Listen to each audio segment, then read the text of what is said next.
Hi, John Marshall, the DrillMaster, with a critique. Let's see, this is the, actually, I don't know the school, that's not a big deal, but it's the Super Bowl field meet. So that's impressive. It's the Super Bowl. Alright, I'm going to turn up my volume here.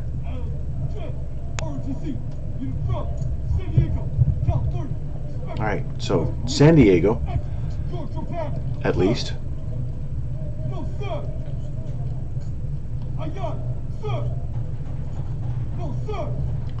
So what I appreciate here already is that excuse me, the team is at attention.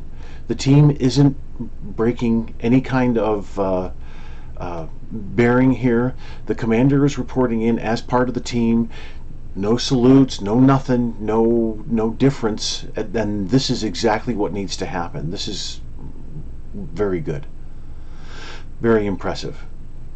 So as I stop the video here, I can see that everybody's wearing belts. This right rifle guard's belt is a little bit too loose, and it looks like organizational bearer's belt might be a little bit too tight, since it's the right rifle guard's belt is draping a little bit below the belt. Then organizational bearer's belt has popped up just a little bit above the belt, and you want to try and keep it there. Although, you know, some body types just don't really support that at all. However, these guys look like they're squared away and are able to handle that. So maybe loosen the belt just a bit for the org bearer.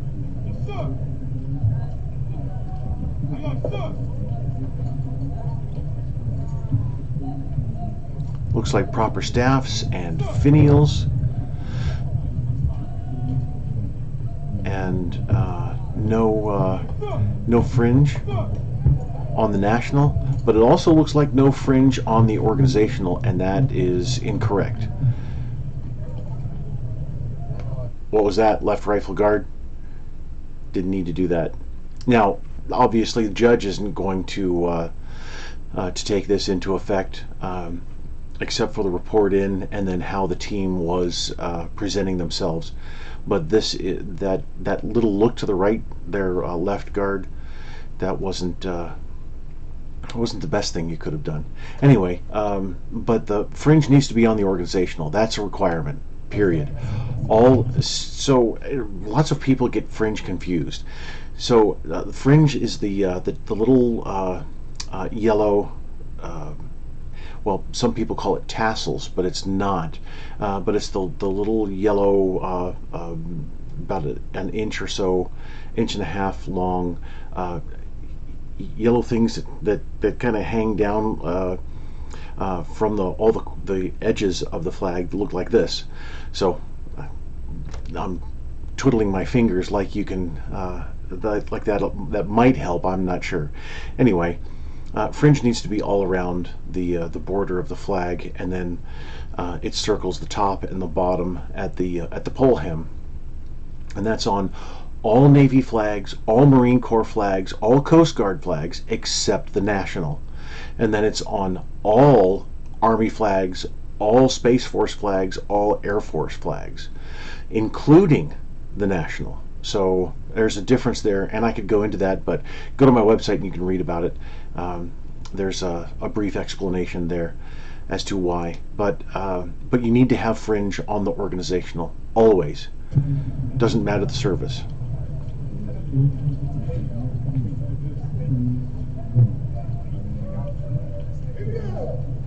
So this is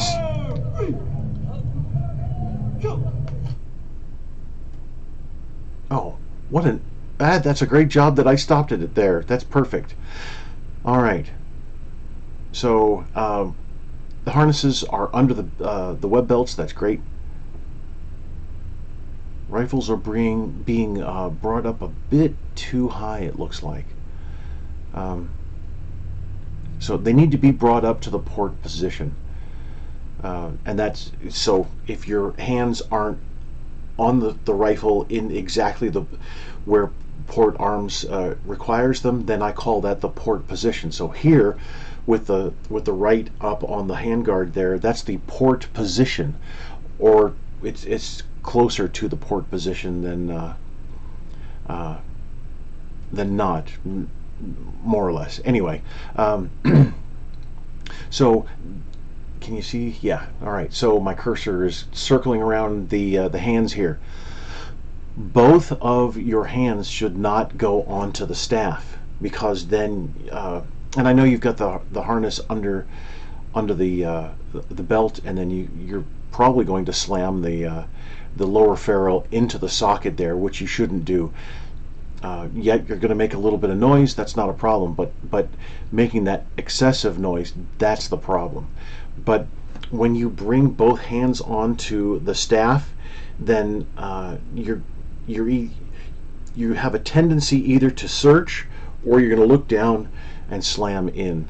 So the left hand actually should go onto the socket, and what I tend to do is I put my pinky on the socket, and then I have the rest of my fingers to find the ferrule, which, you know, after you do, after you come up to carry, or for honor guard right shoulder, after you do that quite a few times, then you get that muscle memory to where you'll pull that lower ferrule up so that it's right in the curl of the index finger, and then you can just guide the lower ferrule into the socket easily, very easily. But putting both hands on the staff, that's not a, yeah, you slammed in there. So not a good thing to do. I know that many cadets think that's really sharp, and I get it. I really do, but it's not what you want to do. So elbow here and elbow here. Both elbows should be tucked into the side. You don't want a horizontal forearm. Yes, it might look a little sharper, but that's not the standard. So you're adjusting the standard then to try and look sharper than other teams, which, you know, I completely understand. However, we need to work within the standard.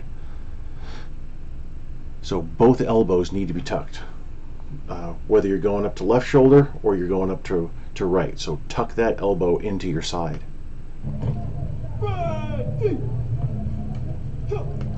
So the command is a bit long. You don't have to call ready, cut. It's ready, cut. It's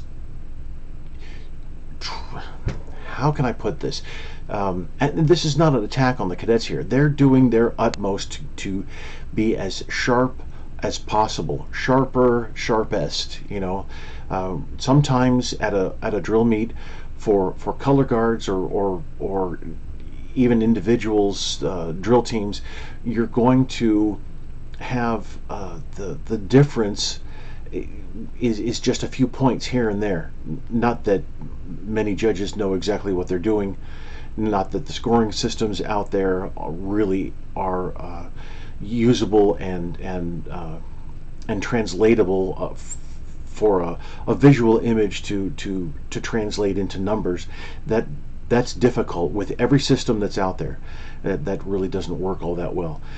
However, what I'm trying to say here is that you don't want to overemphasize absolutely everything, and so far you're starting to do that. It doesn't have to be that way.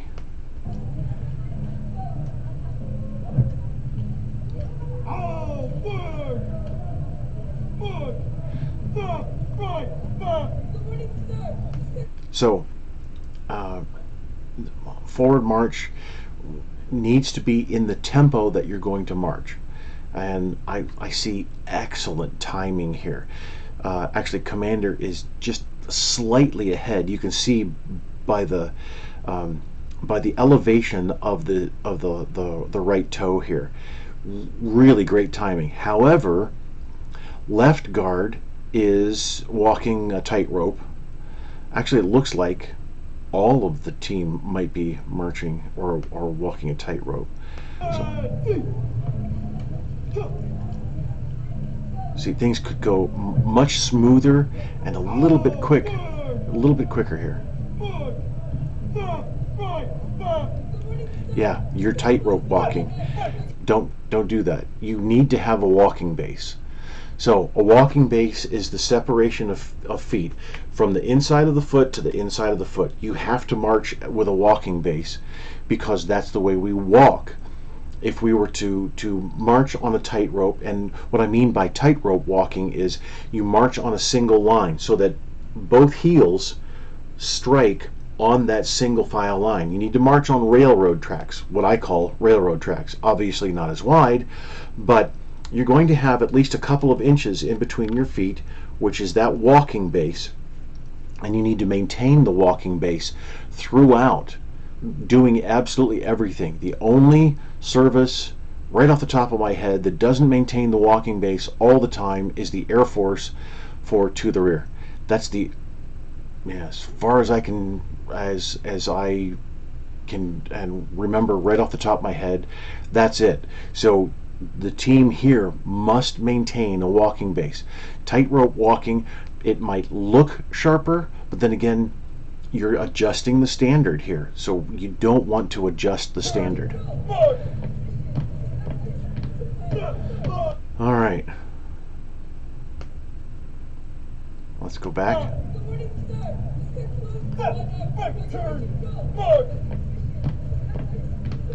All right, so it's interesting for turns, and I'm glad you called turn instead of wheel. That's perfect. That works really well. Last time I was in California judging, a couple of years ago, one of the instructors, Marine Corps instructor, told me that the differentiation between a turn and a wheel was minimal, and that I was, because I marked his team down for doing a wheel, that was basically the wrong thing for me to do. Actually, no, it's not if you read the manual. So watch. So let's watch the feet here. As you enter the turn, all of the team members are not supposed to do the same thing. Now, okay, yes, it looks sharper if all of you do the same thing, but you're not supposed to. Now, why is that? Well, that's because, let's take this for example, the right rifle guard is going to is the pivot point for this right turn, because we're turning to the right rifle guard. So the right rifle guard is going to come to a pseudo mark time. Now I say pseudo because the guard is going to turn while marching in place. So that's not necessarily mark time, but it is. We're just turning here. The rest of the team then enters into a pseudo, we'll go with that theme, enters with a pseudo half step. So it's not really half step because they're marching in an arc, and they're all marching in varying degrees of length here because they have to maintain that alignment to the right. So let's continue, see what happens here. Almost. So that was really good.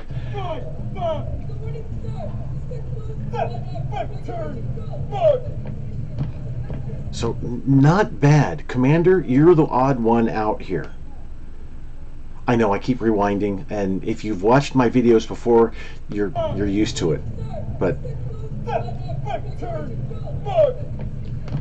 so, Commander, you pause with your right foot to the rear. You have there's another thing that cadets tend to do, which is thoroughly exaggerate the timing. They'll wait just a tiny bit and then smack right into whatever it is, especially facing movements. So right here, and you can also see alignment is lagging just a bit. Right guard is just a little bit ahead, but now, and this is where what I call visual memory comes in.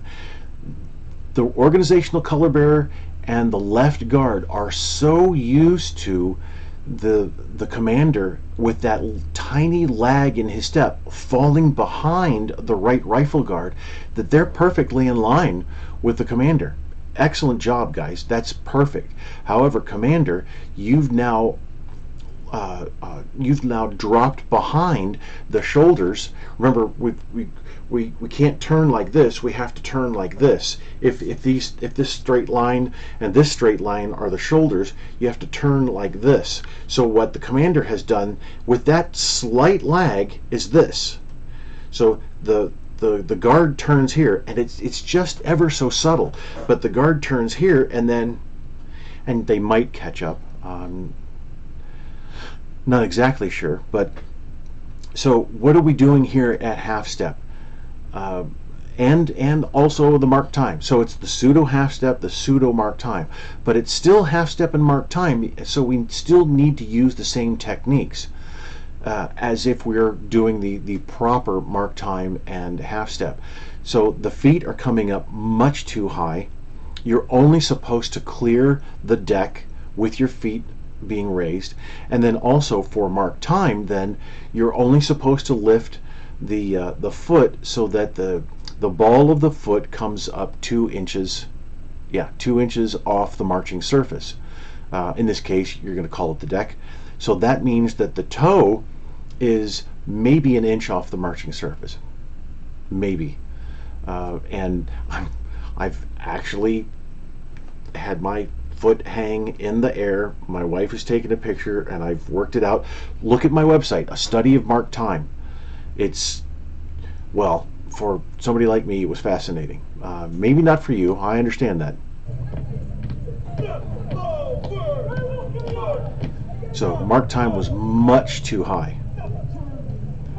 So a little bit of sagging and weaving here, going back and forth. I know, I'm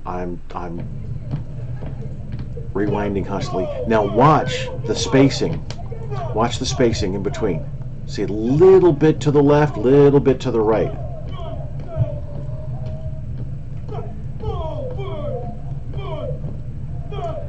So staffs have to be vertical, and they're not here. You must march with completely vertical staffs. That's what I was talking about with that little cadet thing, that many teams do. It looks like you have your teammates lining the field. That's cool. Showing support. That's awesome, team. That really is. That's just fantastic. All right, so watch for this halt. You'll see that all of the trail feet are behind just a little longer than normal, so that they can pop right in there with that halt. Right there. That's wrong. That's not how we halt. The timing is consistent throughout. So now, who am I to say it's wrong? Well, actually, you can do what you want. However, since you're asking for the critique, I'm going to tell you that we maintain constant timing throughout, not having that slight pause in there. So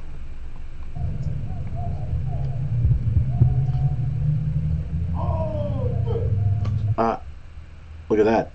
So when you're checking alignment, heels are the dead giveaway. Shoulders, yeah, sure, but body alignment and body type can tend to have certain can tend to give you a certain deception. Heels, everybody's heels are almost exactly the same. The heels come out so far from the ankle, and depending on the shoe, I mean, there's slight variations on shoes, but as far as military shoes, then we can see that the two color bearers are ahead, and both of the guards are aligned.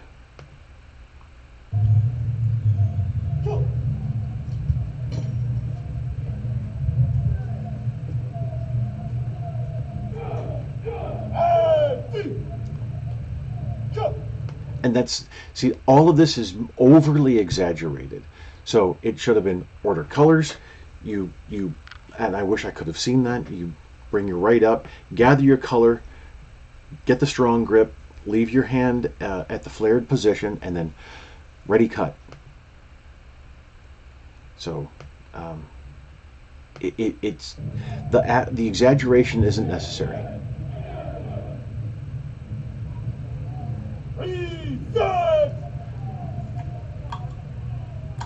See, this is exactly what I'm talking about.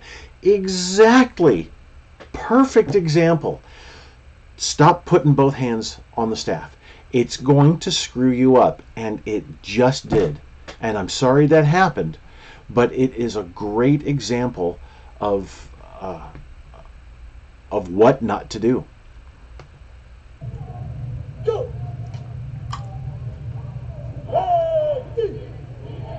Go. Good morning, sir. So all of this massive over exaggeration, I'll call it, it's just not necessary. I understand that you're trying to be sharp, but it's not working for you. Honestly, it's not working. And you're trying to exaggerate every single word as you report in, and you're stumbling over your words. So if you haven't done so already, write out your reporting statement. Write out your if you have a pre-reporting statement. I remember I grew up in Arizona, so we had the commander had to report, and then you had to report in as a team.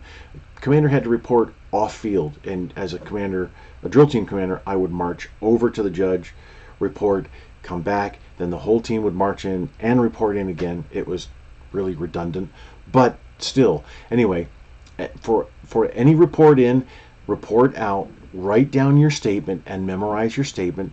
Tape it to the bathroom mirror while you're brushing your teeth. You go over it, tape it to your, or have it at your table when you're eating breakfast, and just keep going over and over and over it. But this is the over exaggeration that really then it kills the flow of. I know that you're trying to be as sharp as possible, but it's killing the flow of your words. It's also killing the flow of your performance also. It's just not working all that well for you. And I get it. I see that the team is just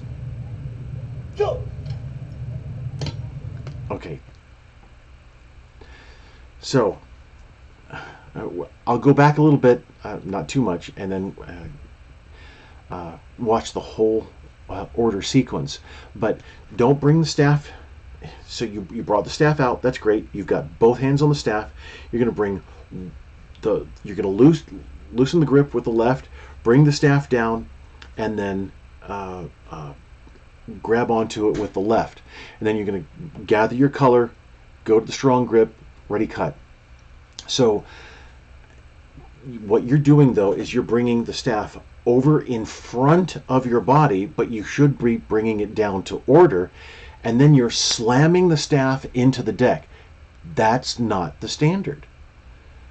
Again, you're probably sick of it, hearing me, and I know you just said yes, we're sick of it. I know you're trying to be sharp, but this is too much. This is just way too much. I coined the term ceremonialer to really show people this is just way too much. This is going into the ceremonialer aspects. All right, so I want to go back just a bit. A little bit too much. And you're pushing it in, slam, tuck. Yep, way too much.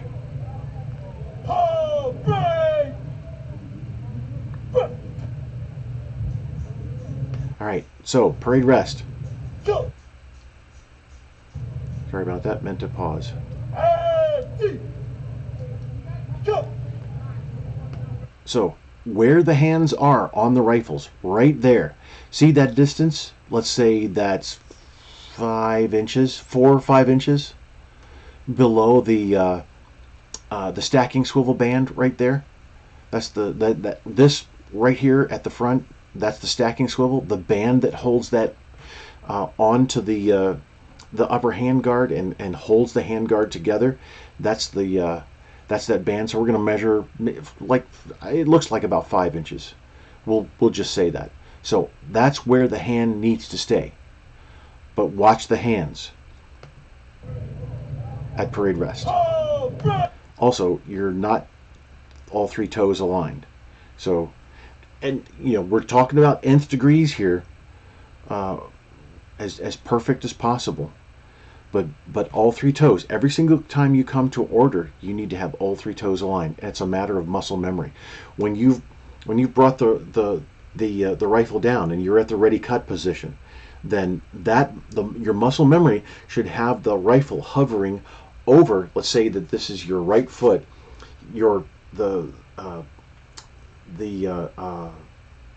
butt of the rifle then shouldn't be hovering out here. It should be hovering above the deck right there, so that when you lower it and push it in, you can push it in with your hand.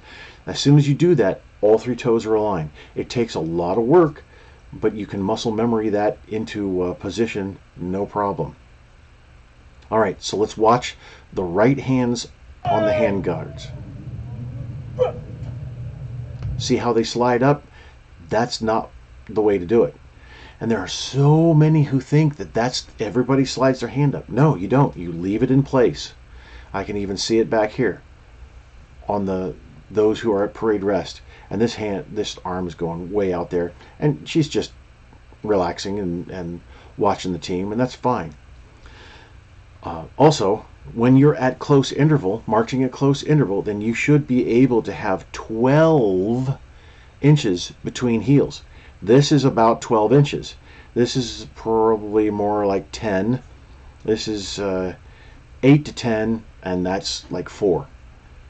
So then you must ensure that you have enough room between each of the team members so that you can go to the proper parade rest, which is, you have that 4 to 6 inch distance between the shoulders for close interval.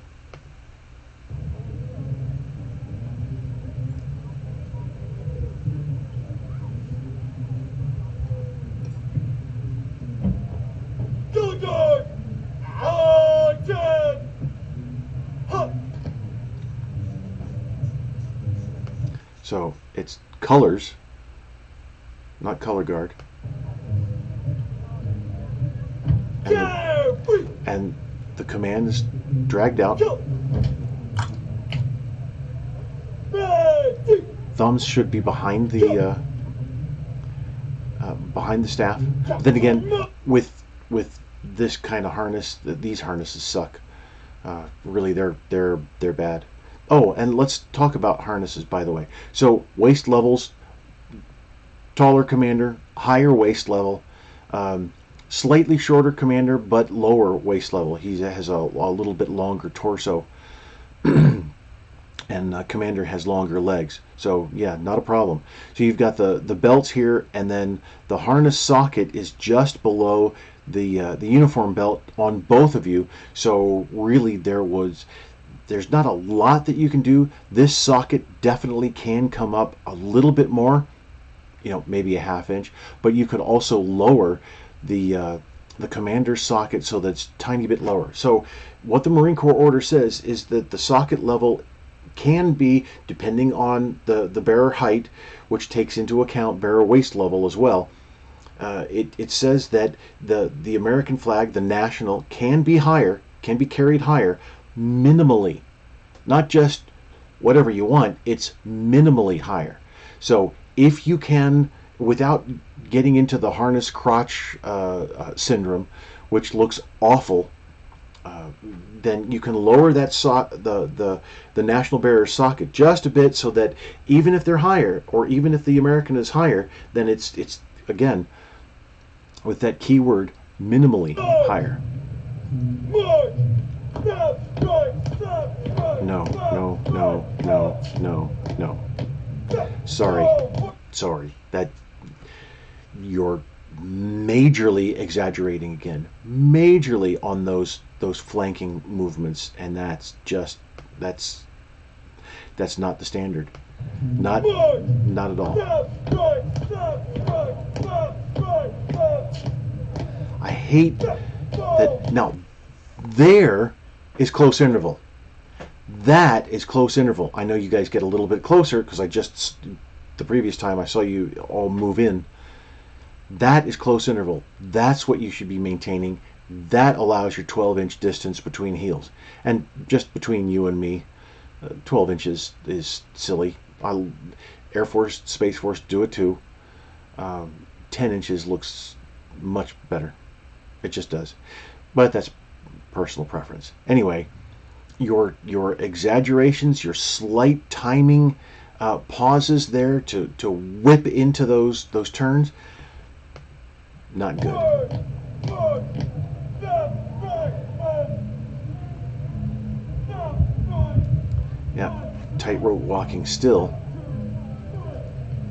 Although your heel toe is just incredible.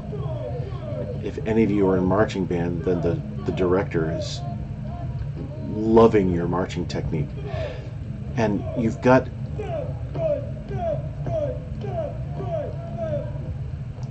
you're doing extremely, come on camera, there we go, extremely well on marching with suspended arm swing. That is an excellent job. Colors halt. Air Force is the only one to call color guard.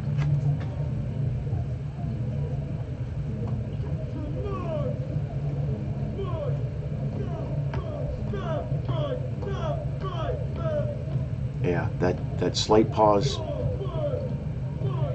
gotta work that out. And the first step forward after the mark time, great job. Nice push out.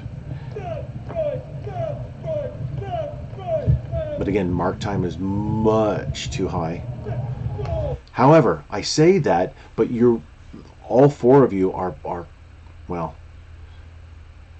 close-ish to the same height. So yeah, it does look sharp. I get it. Knees are pretty much at the same angle, but it doesn't meet the standard. And it doesn't exceed the standard.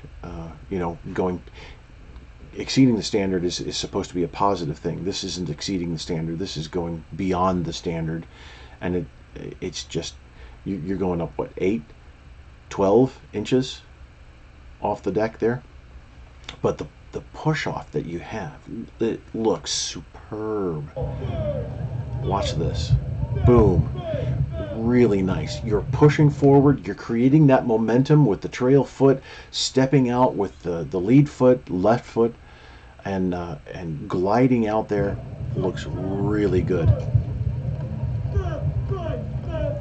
There. Now look at the spacing here. So definitely some spacing issues throughout the turn.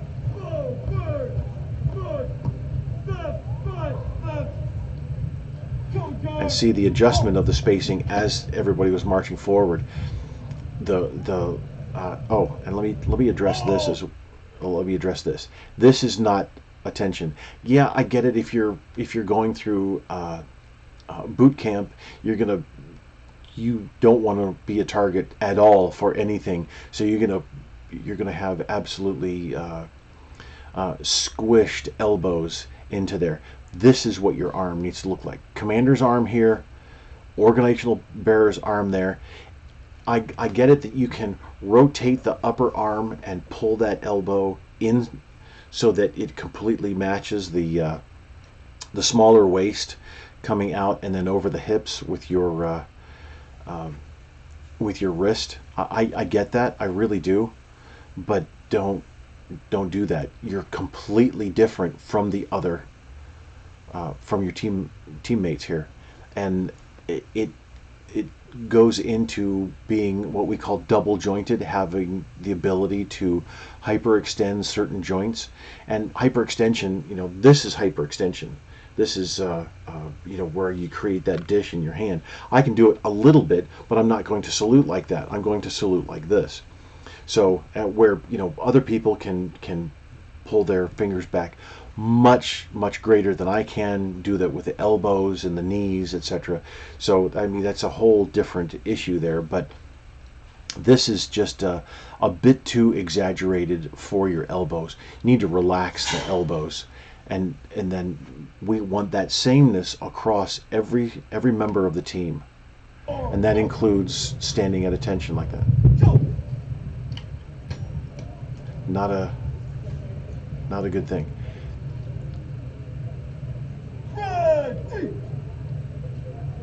For that order sequence.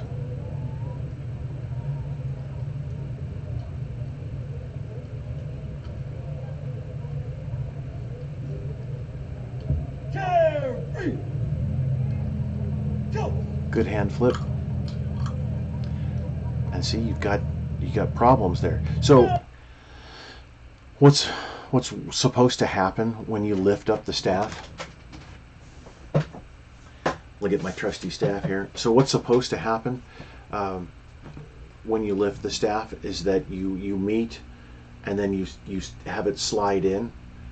And what you can do, this is what we do on honor guard, is as you lift the staff, you stop at mouth level, but then you take the, both of my hands are in the frame there. So you take the left and push the staff up, and then place it in the socket so that your right is in front of your mouth the entire time. That's but we also use the launch method as well, bringing the staff up and then letting it slide through the hand. It's an option that you can use, but everybody uses what you're using. Most everybody uses the lift methods, to where you come up like this, but you don't have to come up like that. You can grab the staff and then lift it up with your left and bring it into the socket and do it that way. But what I wanted to bring up, the tuck, the colors tuck that you do when you go to order. You're supposed to come down. You come down to order, and then you're going to reach up, gather the flag, pull it. It's supposed to be an individual move. Put it behind you, and then come to the strong grip, and then that ready cut position. So. Which I was saying earlier was the hand flare. Sorry, got my honor guard mixed up with that. You're supposed to still grab the staff, but the flag is supposed to be completely behind you. Obviously, in competition, we want to be as synchronized as possible. So you both are doing an excellent job on that flag synchronization, especially with the stripping and then coming down. So it's not a problem. I understand what's going on and why, but I noticed that when you had that strong grip there before coming up to carry here, you had your left on the, or your right on the silk. The silk is the term for the flag material.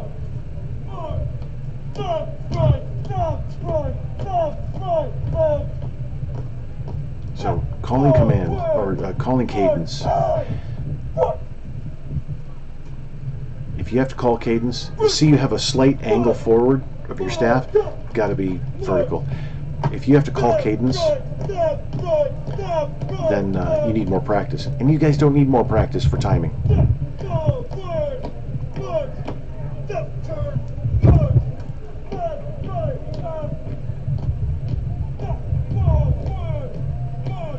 So remember, the technique to go into those turns is going to be different. Whoever is the, excuse me, sorry about that.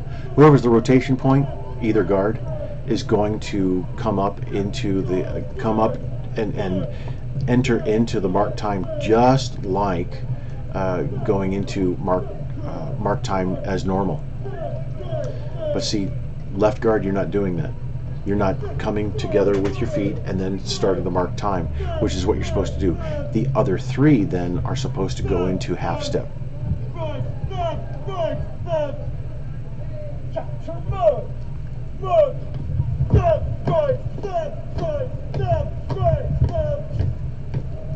So, other than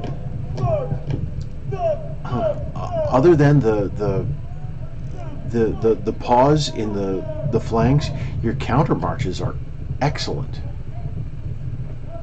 And then the mark time step that's too high.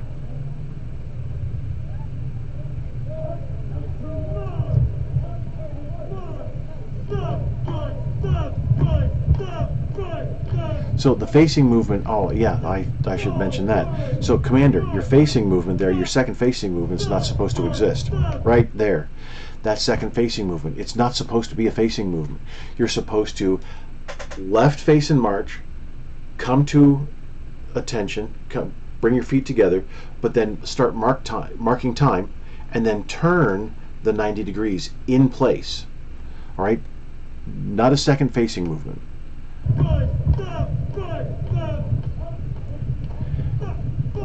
So also, let's go back and watch this again. I'll show you something here. Organizational bear. Coming way out. How many steps are you supposed to take? Okay, you're taking those steps, but are they supposed to be full or are they supposed to be half? Actually, they're supposed to be adjusted to the Army gets into particulars where it says take 2 halves and a full step, or 2 fulls and a half step, or whatever they've deemed necessary. So you're coming well past right here, well past your position, and then you march at an angle back to where you're supposed to go. Watch that. See, you're marching. You've got your shoulders square to the front, which is great. You're not facing your direction, but you're marching over like this, coming into your position. So you're not supposed to march past your position like that. So adjust your steps. Tell you what I'll do. Let's pause.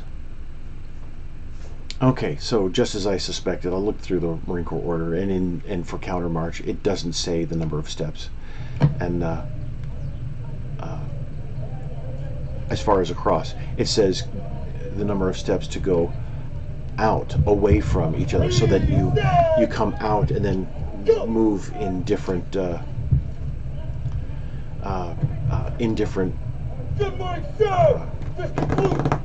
what am I talking about? Different paths, so that you're not running into each other. That's the whole point there. So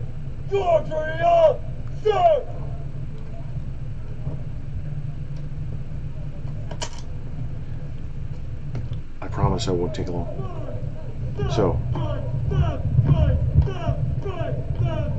So all those different paths take you past each other.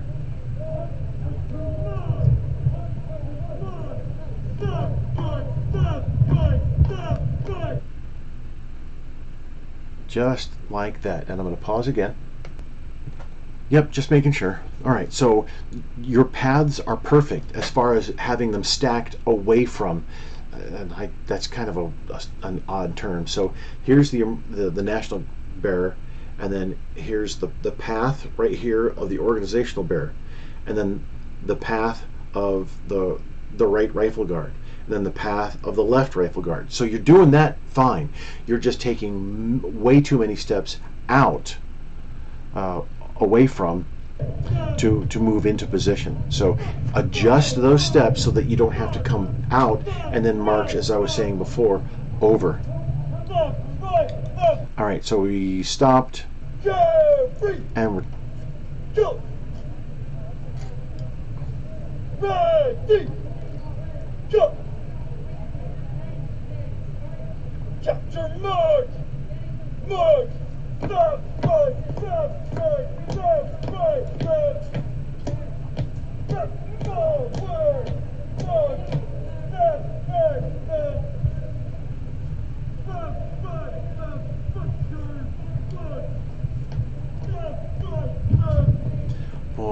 your turns are really good. There was just a slight lag of the left rifle guard on that one, but boy, that's impressive. A little bit too close, I think, as far as spacing. And you have some spacing issues as far as when you're marching, but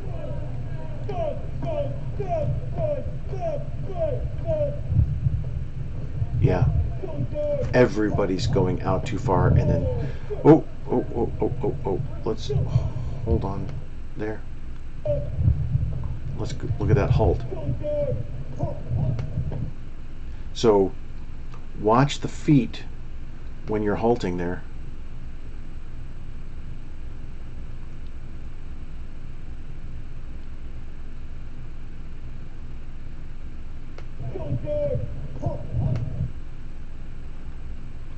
Commander, you're bringing your foot out just a bit, and mark time is different. Even your end step is different, and I've explained end step in another video, I'm pretty sure, but it's the last step that you take before moving in a certain direction or halting here. That end step for mark time is going to be straight up and then straight down, but there's variation of, we'll call it that, yeah, my usual term, variation of technique here.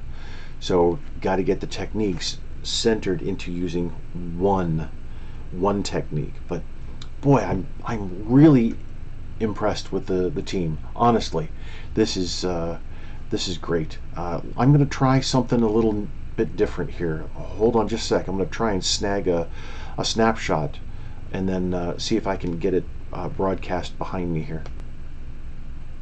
Alright, well, this is a first for me. I was able to do this. This is great. Okay, so this is a Word document I created years and years and years ago, and then I updated in March 13. This is part of my adjudication system that I've long story, long story. Anyway, I'm going to create training for it, but I wanted to go over this for you. So in the adjudication system that I created, I've borrowed from my training. I'm a certified judge for other things. Anyway, so what I want you to look at here is we have terms up here as far as excellence is concerned: alignment, spacing, turns, the control of the cadence, equipment, and individual, recovery, step, bearing, command, voice, etc. And then we have down here for the team, that was for the commander at the top, and then here's the team: alignment, spacing, turns, cadence, recovery, bearing. Now take those, let me see if, no, it doesn't go away. Alright, so let's just take the team for example, and I'm not going to be long on this at all, but what I want you to do is look down here at, does this work? Oh, I opened a PDF, not the Word document. All right, so, oh, it works. All right, so I've got these descriptive, the descriptive words, and then the learning steps. So, right here, these are all, well, it worked, kind of, sort of. So, all of these words across here at the top, box 1, 2, 3, 4, and 5. We have the descriptors: seldom, rarely, sometimes, frequently, and constantly. Okay? Now, here we have the learning steps of each one of these score ranges. So there's experience, discover, know, understand, apply. What I want you to do now is merge each one of these with these words down here. So as far as individual control, that's body control, it's marching control, and then also equipment control. Going back, thinking back with this performance, is there sometimes and knows? Is that being communicated? Or is it frequently and understands? Or is it constantly and applies? So are the team members constantly applying control? individual control and equipment control? Are they, or is it, are they frequently, and you through the communication process here of this visual performance, are they frequently understanding? Are they frequently controlling? Do they communicate an understanding, or do they sometimes, and no, you're in box 3. All right, you're in the closer to the high end. I would say around the numeric range, the top. Whoops, doesn't work that way. Okay, so the top of the middle, you're around 47, and then and there's 2 different ones because there's lots to explain, but I don't need to do that. But for the team, as far as going to 100, see, if you look up here, the commander only goes to 50 and the team goes to 100. So as far as the team is concerned, you're at a 48, 47 right now, because through the communication process, yep, you're not talking necessarily, the commander's giving the commands, that's communicating to the team members, but through the communication process of this visual performance, you're communicating to your audience, and in this case your audience includes me for this critique. So me as a judge, I'm going to, let me just say this, for all of you who want to take this and use this, I know you already have done. I know you already have done some of the things that I've put out there. I get that, and that's fine. I don't mind. It's not stealing necessarily. If you take the whole sheet, it's copyrighted under the DrillMaster. If you take the whole sheet, then that's stealing. If you want to use this, I will give it to you. I will give you everything that I have. I've always wanted to do that. All right, so let's get back to this. So what I see through the communication process is that you sometimes, because it's not constant, well, let's see, it's more of a frequently, but you seem to know what you're doing, not necessarily understand so that you can apply it frequently. So anyway, it can get a little bit complicated, but and there's even a tabulation sequence down here, and the arrow means that it moves that way, goes left to right, and then the next line left to right, and so forth. So anyway, yeah, I publish just about everything. Well, I have published everything that I've ever done, and it's free. You just have to ask. That's all. And it doesn't mean that there's any less of a whatever. It just means that I have more knowledge because I've been trained. That's all. That's it. All right. That's why I get asked to critique things and judge and all kinds of stuff that hardly anybody knows about, and it's going to stay that way. All right. So you're in the high box 3. Yeah, maybe moving towards 50. But that's all part of your performance and how it comes across. You're communicating the entire time. I'm so glad I was able to do this. Maybe I should do some more. Yeah, I probably should. Well, thank you very much for the request. And it was only an hour. Yeah, I get long-winded, but there's a lot to explain, a lot to talk about. Thank you so much for watching. I really appreciate it. And if you have any questions, anybody, if you ever have any questions, just let me know. Thank you.